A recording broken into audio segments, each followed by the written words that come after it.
Hi friends, welcome back to the my channel Rajesh motivational waves. నేను మీ Rajesh Vadluri, teacher, mentor, motivational speaker, certified trainer, impact international. ఈరోజు సరికొత్త విషయంతో నేను మీ ముందుకు వచ్చాను. మన భారతదేశ రాజధాని new Delhi, pride of our nation, మనందరికీ గర్వకారణం, భారతీయుల గుండె చప్పుడు న్యూఢిల్లీ. మన దేశ భవిష్యత్తును, మన తలరాతను మార్చేది, తీర్చిదిద్దబడేది కూడా ఇక్కడే. మన దేశ ప్రధానమంత్రి, ప్రైమ్ మినిస్టర్ ఆఫ్ ఇండియా, కేంద్ర మంత్రులు, రాష్ట్రపతి, సుప్రీం కోర్ట్ ఆఫ్ ఇండియా, అలాగే పార్లమెంటు కూడా ఉండేది ఈ న్యూఢిల్లీలోనే. ఈ న్యూఢిల్లీకి పాండవులు నివాసం చేసినప్పుడు ఇంద్రప్రస్థ అని పేరుతో పిలిచేవారు. 19వ శతాబ్దం యొక్క ప్రారంభంలో ఇందర్పాత్ అనే అటువంటి గ్రామం ఉండేది. బ్రిటిష్ వారు వారి యొక్క రాజధానిని నెలకొల్పడంలో భాగంగా ఈ ఇందర్పాత్ కాస్త కనుమరుగైంది. ఇదే న్యూఢిల్లీకి 7 సామ్రాజ్యాల రాజధానిగా కూడా పేరున్నది. ఇంత ఘన చరిత్ర కలిగినటువంటి ఈ న్యూఢిల్లీ గురించి తెలుసుకుందాం ఫ్రెండ్స్.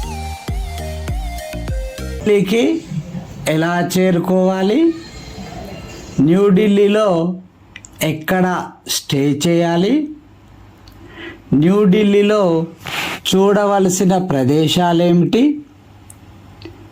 న్యూఢిల్లీ ట్రిప్ 4 రోజులలో పూర్తి చేసుకోవడం ఎలా, న్యూఢిల్లీ ట్రిప్కి కావలసిన బడ్జెట్ ఎంత. డియర్ ఫ్రెండ్స్, ముందుగా న్యూఢిల్లీ చేరుకునే విధానం.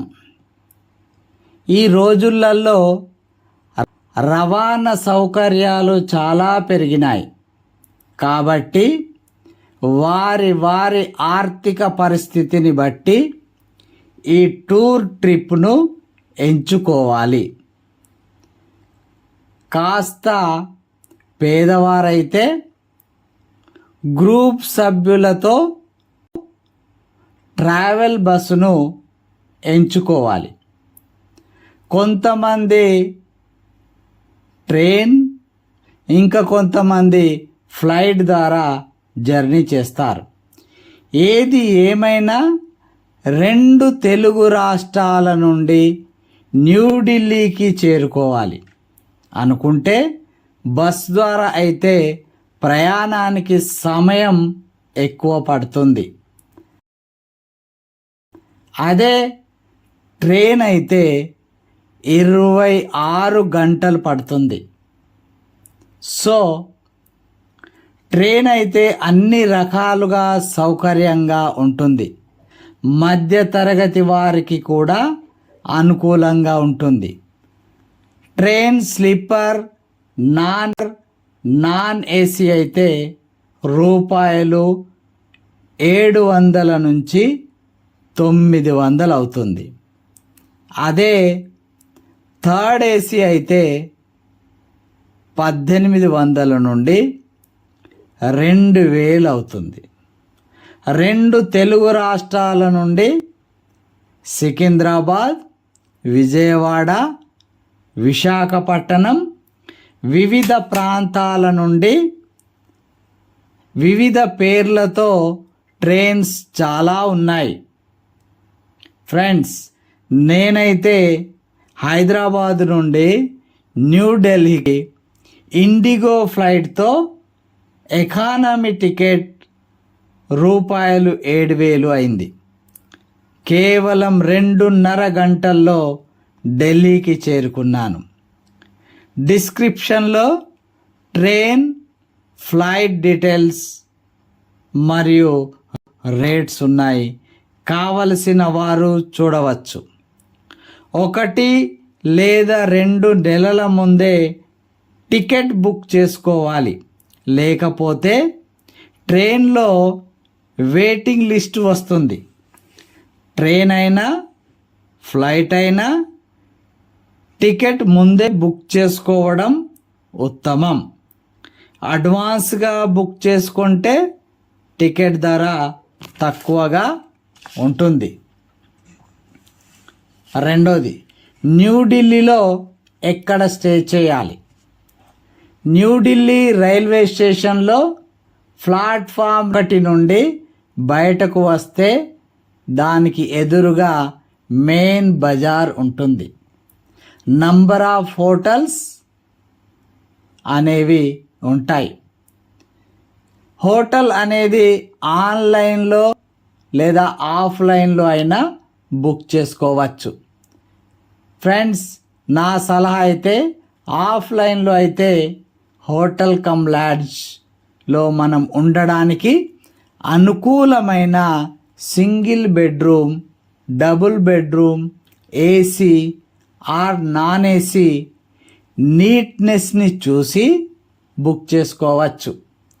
ఫ్రెండ్స్, మన నుండి డబ్బులు ఎక్కువగా లాగడానికి రైల్వే స్టేషన్ దగ్గర బ్రోకర్స్ సిద్ధంగా ఉంటారు.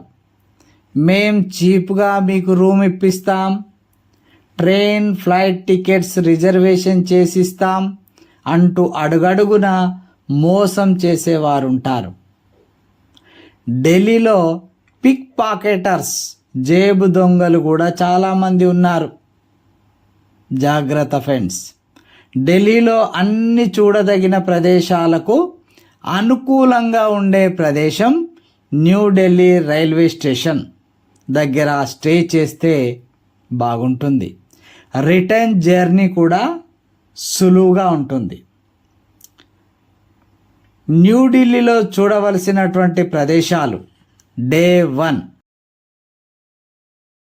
మొదటి రోజు. మనం డబ్బులు ఆదా చేయాలి అనుకుంటే మెట్రో లేదా సిటీ బస్సుల్లో ప్రయాణిస్తే ఖర్చు తక్కువగా ఉంటుంది. మెట్రో ట్రైన్ను యూజ్ చేసుకుంటే ట్రాఫిక్ ఇబ్బందులు కూడా తప్పుతాయి. లేదనుకుంటే ప్రైవేట్ వెహికల్స్ చాలా ఉన్నాయి.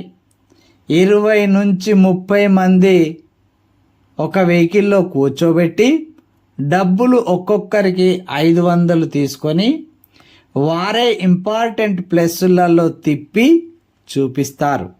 బట్ ప్లేస్ చూసేటప్పుడు మాత్రం చాలా తక్కువ సమయం ఇస్తారు. కాబట్టి ఇష్టమున్నంతసేపు ఫ్రీగా చూడలేము. ముఖ్యమైన చోట గైడ్లు కూడా అందుబాటులో ఉంటారు.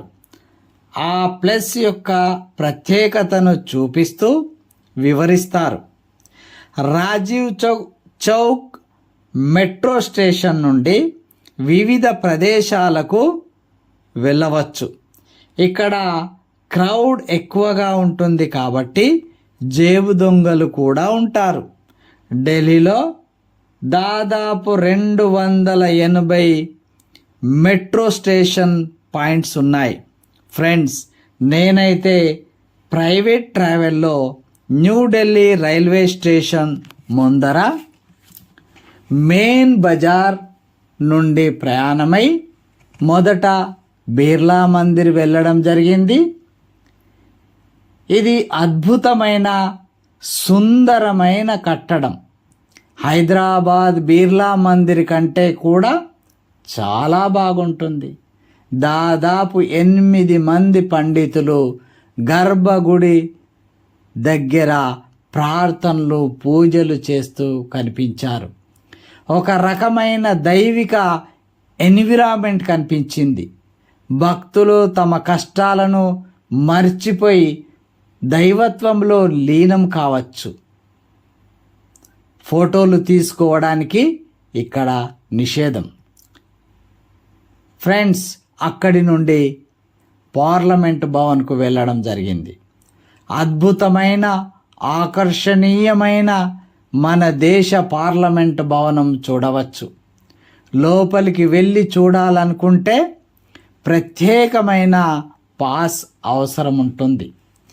ఈ ఏరియా విఐపి ఏరియా కాబట్టి అన్ని వేళలలో ఈ పార్లమెంటును సందర్శించలేము, చూడలేము.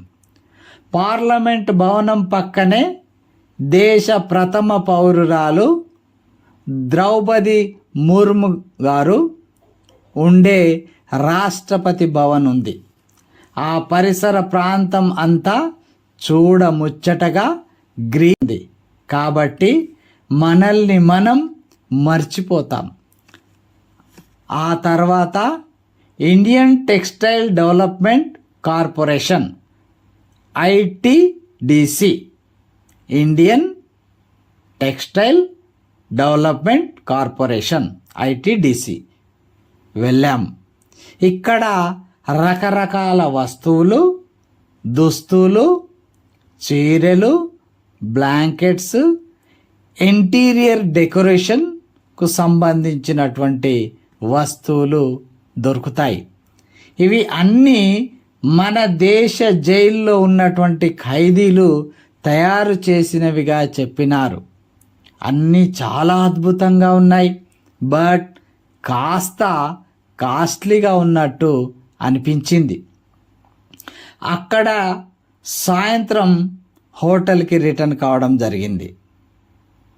ఐటిడిసి చూసిన తర్వాత అక్కడి నుండి సాయంత్రం హోటల్కి రిటర్న్ కావడం జరిగింది. నెక్స్ట్ డే 2, రెండవ రోజు ఉదయం బ్రేక్ఫాస్ట్ పూర్తి చేసుకొని ఇండియా గేట్కు వెళ్ళినాము. అద్భుతమైన ప్రదేశం. ఢిల్లీ ట్రిప్లో మెయిన్ అట్రాక్షన్ ప్లస్ ఇదే.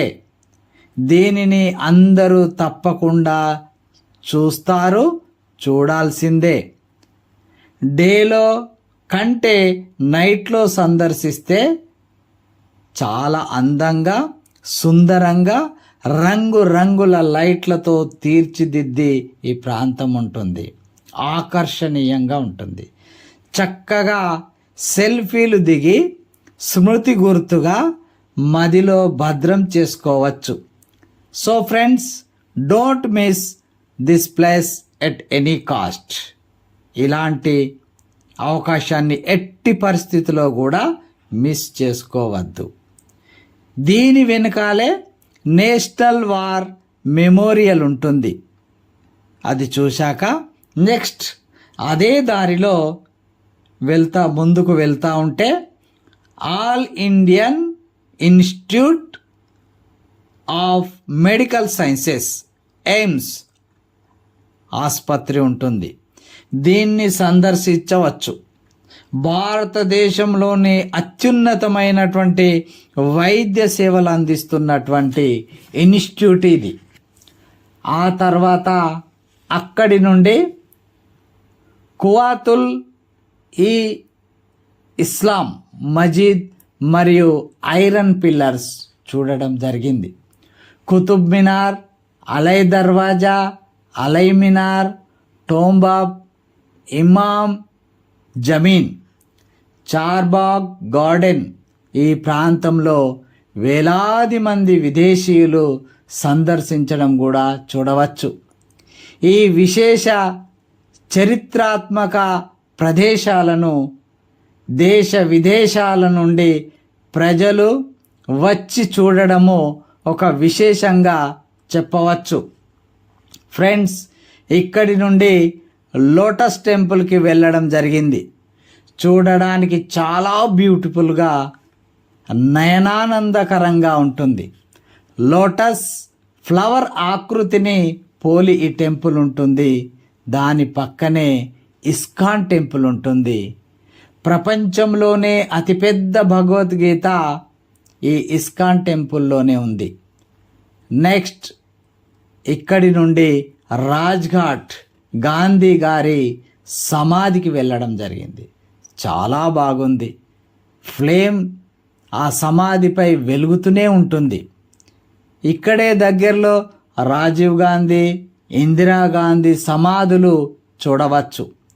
ఆపోజిట్లో గాంధీ దర్శన్ ఉంటుంది. గాంధీజీ గారి జీవిత విశేషాలు ఇక్కడ ఉంటాయి. ఇది రాష్ట్రీయ స్వచ్ఛ కేంద్ర అన్నమాట. ఇకపోతే డే 3 మూడవ రోజు రెడ్ ఫోర్ట్కు వెళ్ళడం జరిగింది. ఎర్రకోటకు వెళ్ళడం జరిగింది. ఇలాంటి రెడ్ ఫోర్ట్స్ 3 ఉన్నాయి. ఢిల్లీలోని ఎర్రకోటను షాజహాన్ 1638లో నిర్మించారు. ఆగ్రాలోని ఎర్రకోటను ఎంపరర్ అక్బర్, చక్రవర్తి అక్బర్ గారు 1565లో నిర్మించారు. ఫతేపూర్ సిక్రీలోని ఎర్రకోటను అక్బర్ 16వ సెంచరీలో నిర్మించారు. ఇవి అద్భుతమైనటువంటి కట్టడాలలో ఒకటి. మన దేశ ప్రధానమంత్రి గారు ఎర్రకోట నుండే సంభాషించడం, ప్రసంగించడం మనం అనేక సందర్భాలలో చూసే ఉన్నాము. చాలా బాగుంటుంది. చూడడానికి 2 కళ్ళు సరిపోవేమో అనిపిస్తుంది. దీని ఎదురుగానే జమా మసీద్ ఉంటుంది. ఇది ఇండియాలోనే అతి పెద్ద మసీద్ అన్నమాట. దీనిని కూడా షాజహానే కట్టించారు. దీనిలో ఒకేసారి 20,000 మంది నమాజు చేసుకోవచ్చు. చాలా పెద్ద మసీద్ అన్నమాట. ఈ ఎర్రకోట లోపల దివాన్ ఈ ఖాస్, ఈ ఎర్రకోటలోనే దివాన్ ఈ ఖాస్ ఉంటుంది. దీన్నే hall of private audience receptions కోసం 1648లో నిర్మించిన ఢిల్లీలోని ఎర్రకోటలో ఉన్న ఒక భవనం. ఇది మొఘల్ చక్రవర్తి షాజహాన్ సభికులను మరియు రాష్ట్ర అతిథులను కలిసే భవనం. దీనినే షా మహల్ అని కూడా అంటారు.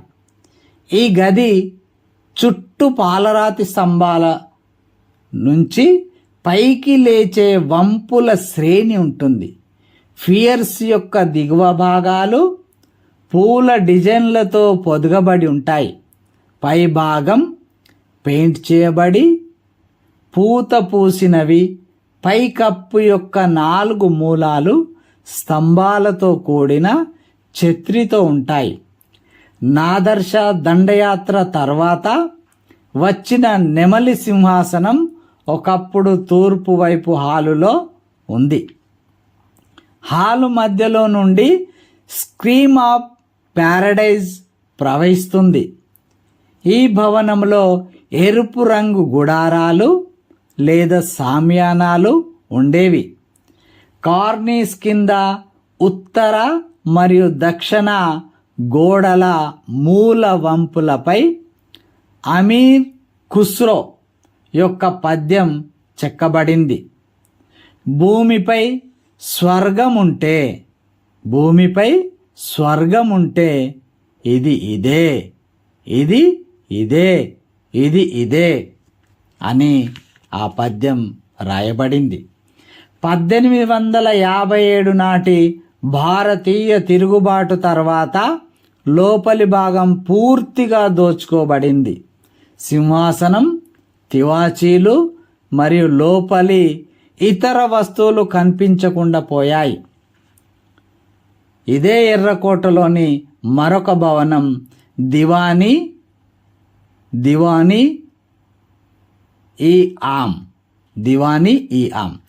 ఎర్రకోటలో చక్రవర్తి సభలు జరిపే మండపం, దీనినే దివానీ ఆమ్ అని అంటారు.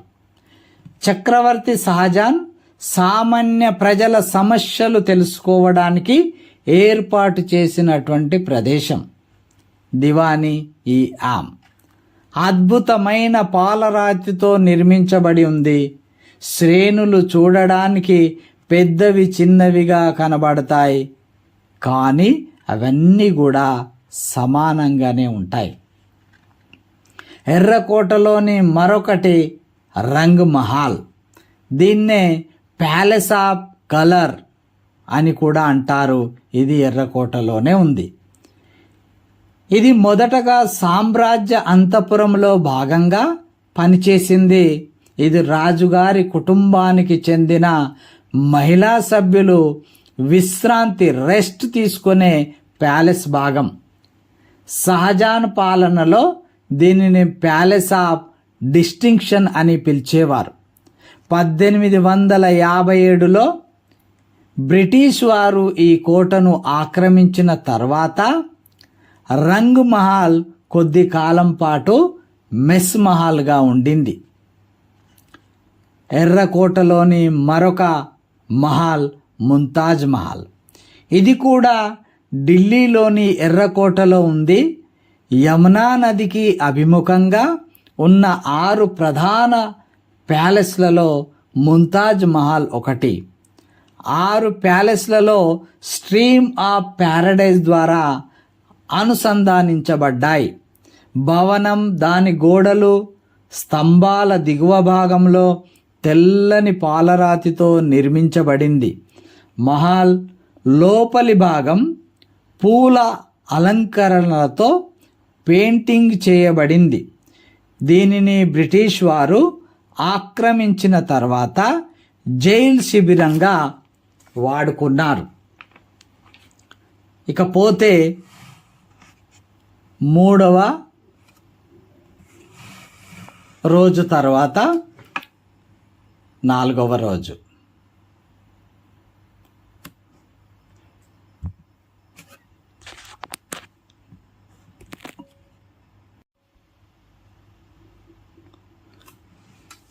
ఈ రెడ్ ఫోర్ట్కు దగ్గరలోనే జంతర్ మంతర్ ఉంటుంది. దీనినే ధర్నా చౌక్ అంటారు. ఆ తర్వాత Supreme Court of India, national zoological park కూడా ఉంటుంది.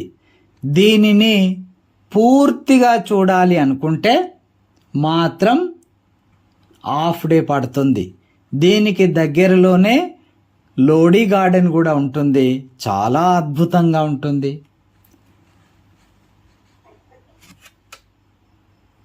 ఈ 4వ రోజులో నిజాముద్దీన్ రైల్వే స్టేషన్ దగ్గర సుందర్ నర్సరీ ఉంటుంది. చాలా బ్యూటిఫుల్గా ఉంటుంది. అలాగే దగ్గరలోనే హుమాయూన్ టూంబ్ ఉంటుంది. అక్కడే మొఘలుల సమాధులు. న్యూఢిల్లీలో one of the attraction place అన్నమాట. తర్వాత చాందినీ చౌక్, రకరకాల వస్తువులు లభిస్తాయి. చాలా పేరు మోసినటువంటి వర్తక ప్రాంతం చాందినీ చౌక్. ఎంచక్కా ఇక్కడ అన్ని రకాల వస్తువులు కొనుక్కున్న తర్వాత ఢిల్లీ మోటార్ రిక్షాలో ప్రయాణం చేస్తే ఆ పాత జ్ఞాపకాలు తిరిగి మళ్ళీ గుర్తొస్తాయి ఫ్రెండ్స్. ఇకపోతే ట్రిప్కి కావలసినటువంటి బడ్జెట్ చూద్దామా. ట్రైన్ టికెట్ న్యూఢిల్లీ నుండి వెళ్ళడానికి, హైదరాబాదు నుండి న్యూఢిల్లీ వెళ్ళడానికి నాన్ ఏసీ ట్రైన్ స్లీపర్ అయితే 700 నుంచి 900 రూపాయలు, థర్డ్ ఏసీ అయితే 1800 నుంచి 2000 రూపాయలు. హోటల్ కాస్ట్ నాన్ ఏసీ 800 నుండి 1000 రూపాయలు. Food cost for day 500 to 600 each person. Local transport approximately 700 to 1000. Other expenses depends on you. ఇతర ఖర్చులన్నీ కూడా మీ అవసరాలని బట్టి అలవాట్లని బట్టి ఉంటాయి. So friends, don't miss this trip. Shining up. నేను మీ రాజేష్ వడ్లూరి.